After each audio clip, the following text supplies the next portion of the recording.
My name is Paul Gibson, and my wife Roxanne and I co-founded Retake Our Democracy.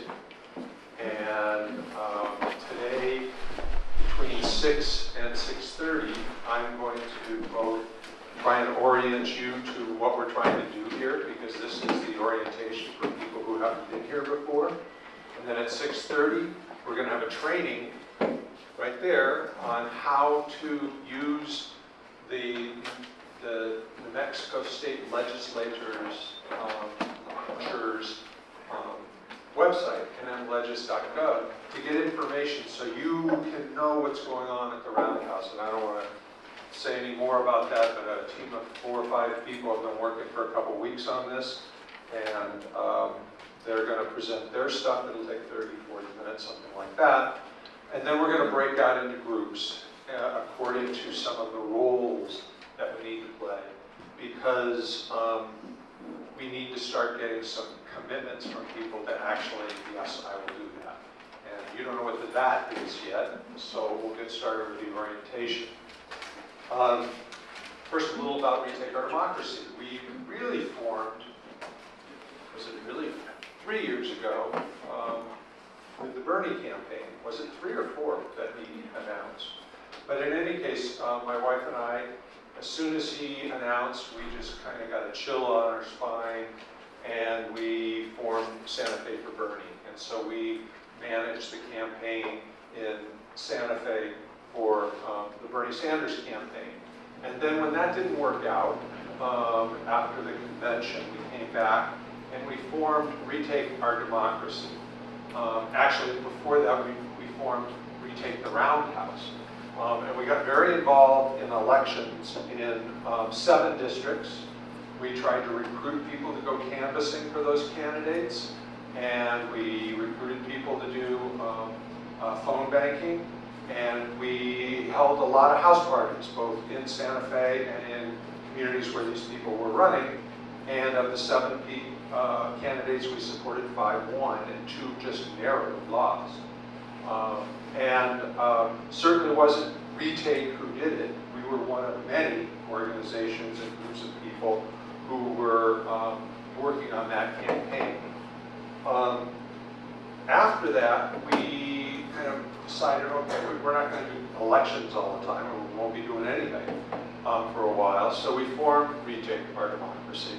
And our philosophy basically was, post-Trump, we really didn't feel that petitions being sent to Washington was going to get much done. And we didn't feel we had much leverage in Washington. And so we felt we needed to operate locally and statewide.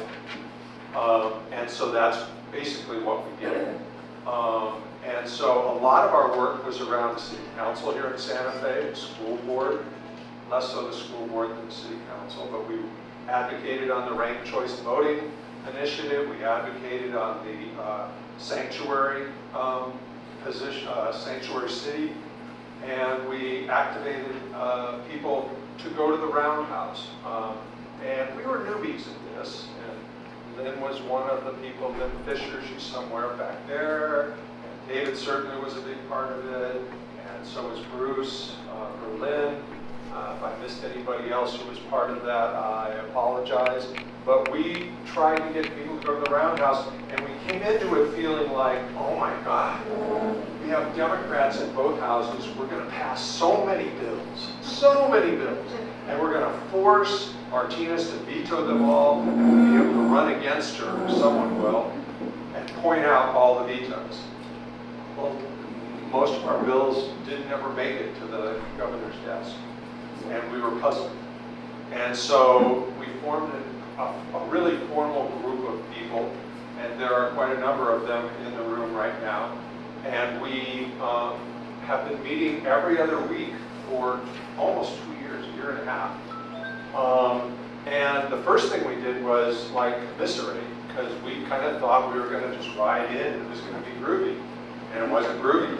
And so what did we do? Well, we broke out all the bills that we had kind of supported, and we started talking to the people who actually sponsored those bills. By sponsor, I don't mean the legislator, who sponsored by introducing the bill, but the common causes, the Planned Parenthoods, the New Mexico Voices for Children, Sierra Club, 350.org, ACLU. We got on the phone with them. We had structured interview protocol, and we just asked them, like, what the hell happened? There was more detail than that, but that was the gist of it. And what we heard was that, first of all, you had a ton of people there from Santa Fe. And Ryan Egolf and Peter Wirth, for the most part, didn't need you there to move them to vote the right way, for the most part. And so the legislators care about their constituency. That was lesson number one. Lesson number two was the action isn't in floor votes. Bills get killed well before that. They die in committee. And they die in very subtle ways. There's not a vote where you go, oh, the Democrat here flipped over there, and that's why it got killed in committee. That happens sometimes, but more often than that, the Democrat kind of stepped out when the vote happened.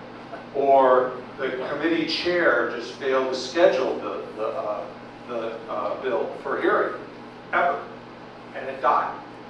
There are other little subtle strategies that they use to do that, but we discovered that you had to be a lot more sophisticated at what we were doing in order to have the impact we were anticipating. When we talked to these groups, we also asked them about what were the bills that meant the most to them that didn't get through. And through those kinds of conversations, we wound up with probably 60 or 70 bills. And we had decided we were going to put a survey online to get the opinions of people from throughout the state. And we quickly realized that surveying people on 70 bills would require them to spend an hour and a half going through our survey, and we'd get a sample size of 3.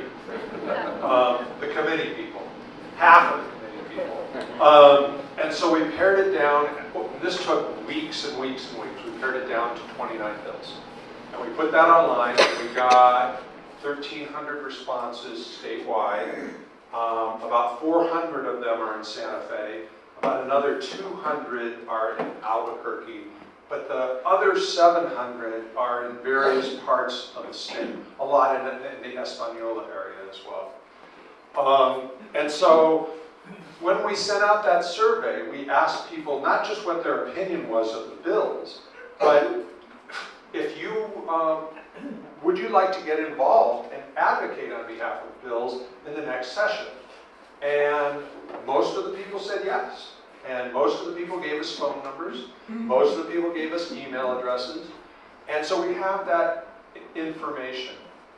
And part of what we're doing this month is reaching out to those people and reminding them of what they said they'd do 8 or 9 months ago. And all bets are off as to how many of those people will go, oh yeah, I'm ready. But we're hoping enough of them will. And we have other strategies we're going to be using to do outreach. We're going to be contacting county chairs of the Democratic Party. I think we're going to be able to get the state Democratic Party to send out an email to all the Democrats in the state with information about what we're doing. We've got a progressive caucus, the Adelante Caucus of New Mexico, with a few hundred members. They're doing outreach on our behalf, and we're making calls. And so the intent there is to have as many people as possible from remote districts where they aren't going to be coming here very often because they either work or it's a 3-hour drive. And if any of you have been to the Roundhouse, you'll know that it says 8:30 tomorrow morning. It's going to be in Finance Committee. Well, it wouldn't be 8:30 in the morning, it'd be in the afternoon. But whatever. 8:30 in the morning, it's going to be in this committee. And then you get here and it's been moved to the next day, or it's been moved to the afternoon. And you drove 3 hours. So that doesn't exactly inspire people to continue to do that. But we're going to be here. We're going to be here. And we'll be their eyes and ears. So we'll be in the committee hearing rooms. And when we see Clemente Sanchez walk out of the room, we'll take a note of that. We'll know why that bill got killed. and will tell the people from his district why that bill got killed.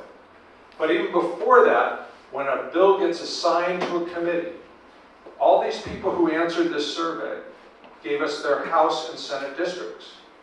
And we have set up, and Michael and Meg are two of the key people involved in doing that, have set up what's called a Nation Builder database. Nation Builder is a platform designed for movements and campaigns.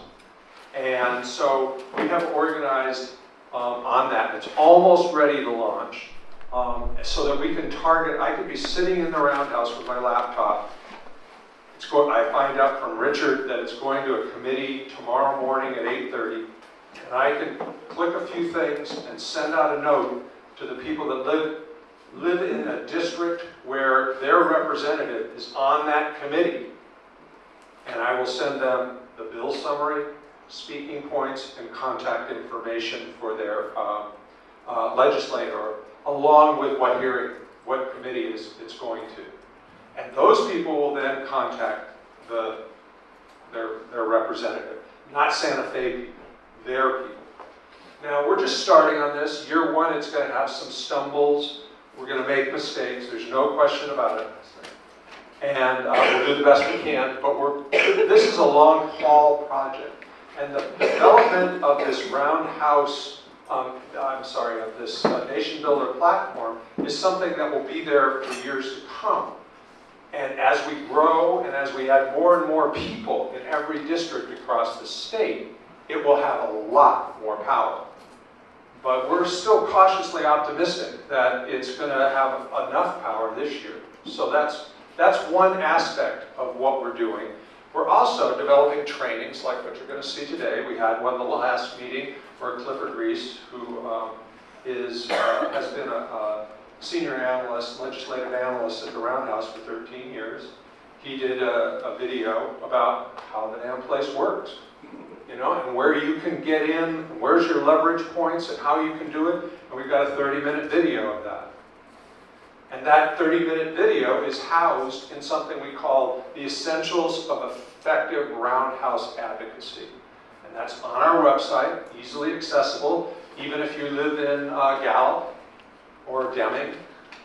And along with it are a whole set of tools and guides for how to research a bill, how to send a letter to your legislator, how the Roundhouse works. Like, it's one thing to have a video, but some people prefer to learn from printed materials. And so we have that on the website. And we're going to add more and more things like that.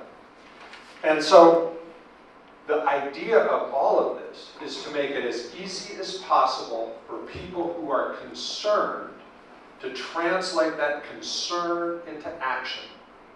So that instead of just reading the paper and going, God, I can't believe they did that, before they get a chance to do that, they're on the phone and they're typing emails to their legislator, along with maybe 30 or 40 more people from that district.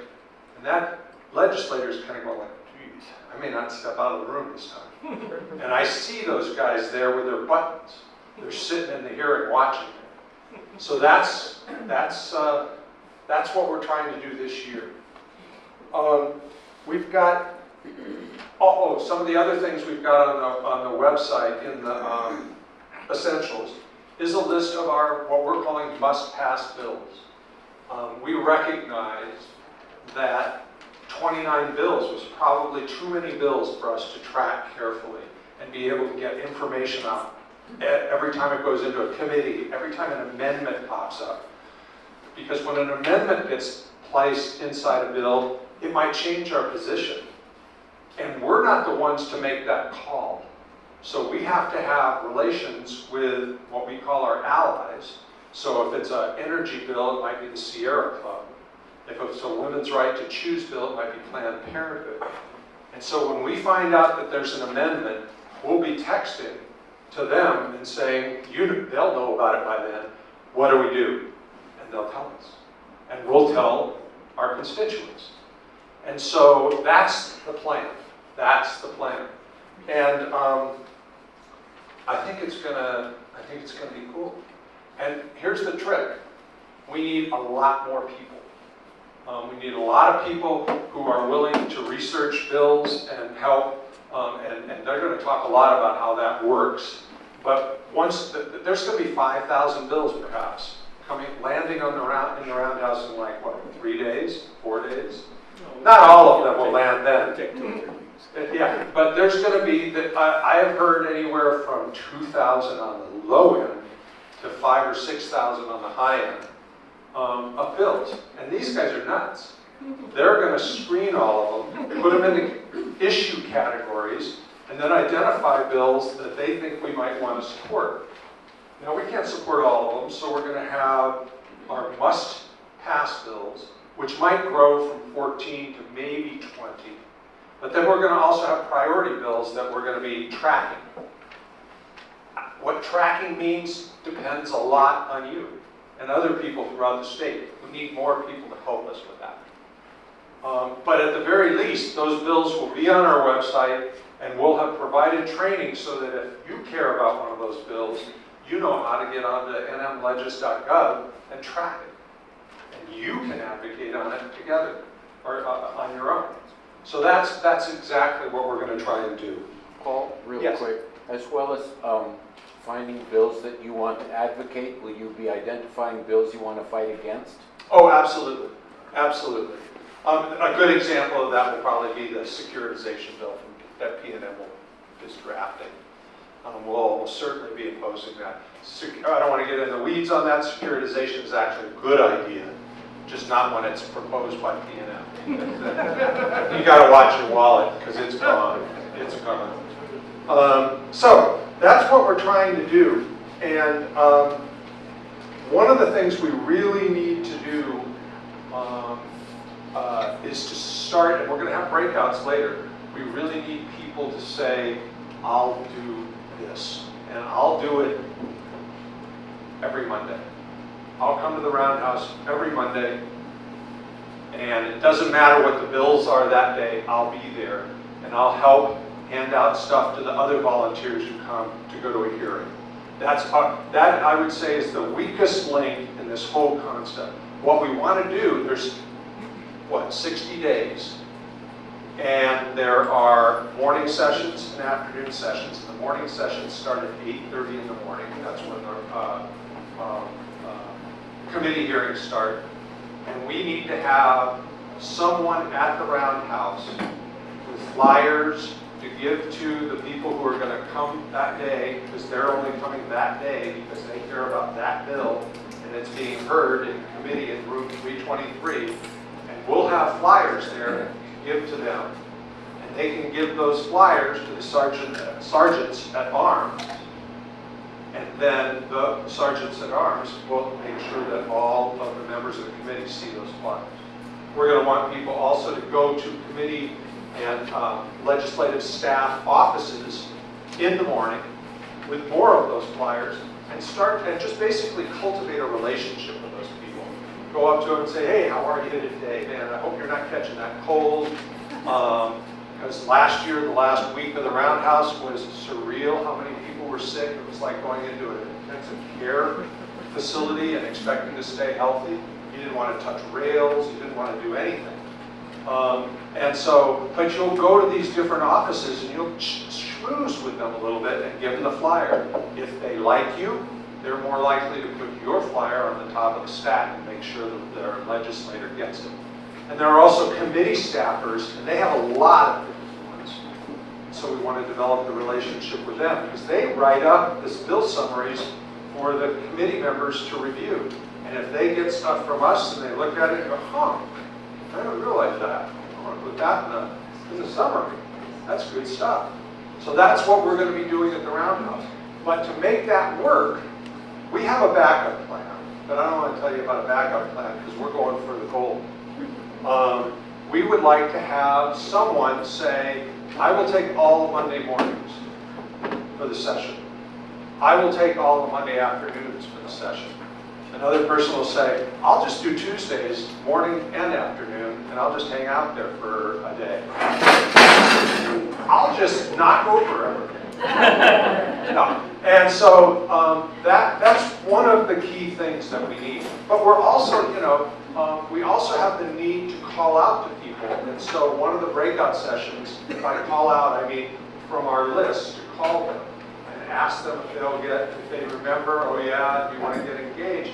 Because the truth of the matter is, if you call someone, you are much more likely to get them to move than if all you do is send them an email. And it's an email from somebody they don't know. And so we're going to be asking people to do that. Now, and we started doing that in Santa Fe because we have a lot of people, and we thought, if we call Santa Fe first, maybe we can get more people to make calls. Maybe we can fill the need for a couple of people to do the coordination function on a day, those kinds of things. And but we also have, aside from calling in Santa Fe, the next step is to start calling what we're calling our swing districts. And swing districts are districts where we have a Democrat in the Senate. Most of this is in the Senate, because the Senate has a 26-16, 24-16, something like that lead. Huh? Maybe 24-17. I'm not sure, but something like that advantage of Democrats. But there are 8 Democrats. I call them dinos, Democrats in name only, because they tend to flip-flop, and when an important bill comes, they're not necessarily doing what we need them to do to make sure it passes. Now, some of those guys and women, actually 7 of the 8 are men, as Roxanne reminded me. We men need some work. The 7 of the 8 are men, but we need to build constituencies in those districts. In some of the districts, we've got a real good head start. We've got maybe 20 or 30 people who have signed up for the Roundhouse Activism team or the Roundhouse Response Network and given us their phone numbers. In 2 of the districts, we have between 25 and 30. That's a really good start. We've got about 12 to 15 or 20 in about 2 or 3 of the other ones. And that's a good start. But in 2 or 3 of the really key ones, in Clemente Sanchez's district, we've got, I think, 3 people. That's not a good start. In Ivy Soto's and Candelaria, who we have heard could possibly be a serious problem for the Health Security Act, we have very few. We actually have 15 in John Arthur Smith down in Downey, in that district. So that's a good start. And the thing is if we make a phone call, if you make a phone call, and you reach somebody and they go, I like this, I'll do this, and I know I'm an indivisible down here, or I know I'm in an interfaith group, and they're really getting kind of tired of John Arthur Smith. We want early childhood funding. So you don't know what that one call will do in terms of all of a sudden we've got a group that's vibrant in that district. So that's a lot of what we're trying to do. I have to look at my list now. I do pretty much without, and then yeah, that's about it. The only other thing that I really wanted to emphasize, right on time, is that the other thing that everybody in this room can do is help us spread the word here. And if you know people in other parts of the state, oh, by all means. But we've got buttons here, and we don't pass them out very often.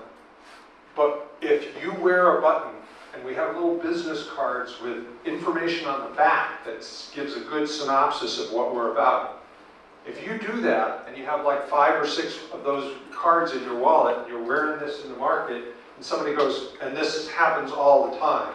Unfortunately, what really happens all the time is, you must be Paul.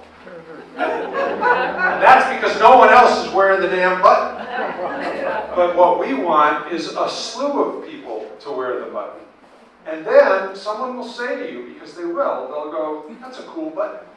And you go, oh, just happen to have a card about that. I'm in this organization. And you tell them. And you ask them to get involved and just, go to the website and poke around and look at some of the blogs and stuff. I think you'll find it interesting. That's how we expand our base. That's one way. The other is if you talk to a few of your friends and say, look, I've gone to a couple of these meetings. It sounds like a good idea. This could be kind of game-changing, but we need more people. So how about if you, and then you call another person, maybe you've got a group of people that kind of get together socially once in a while, and you go, let's do this together. We'll go out for dinner first, and then we'll go to the meeting. You don't have to go to a ton of meetings, by the way. Once you get oriented and you've got a role, you know, come once in a while. So that's another thing you can do, and that could be particularly important if you know people in other parts of the state. Because we've got 400 and some odd people with their phone numbers in Santa Fe, you know. And it's going to be rare that we have to push too hard on Peter Worth. We might have to on Brian once in a while. So that's my spiel. I want to thank you for coming.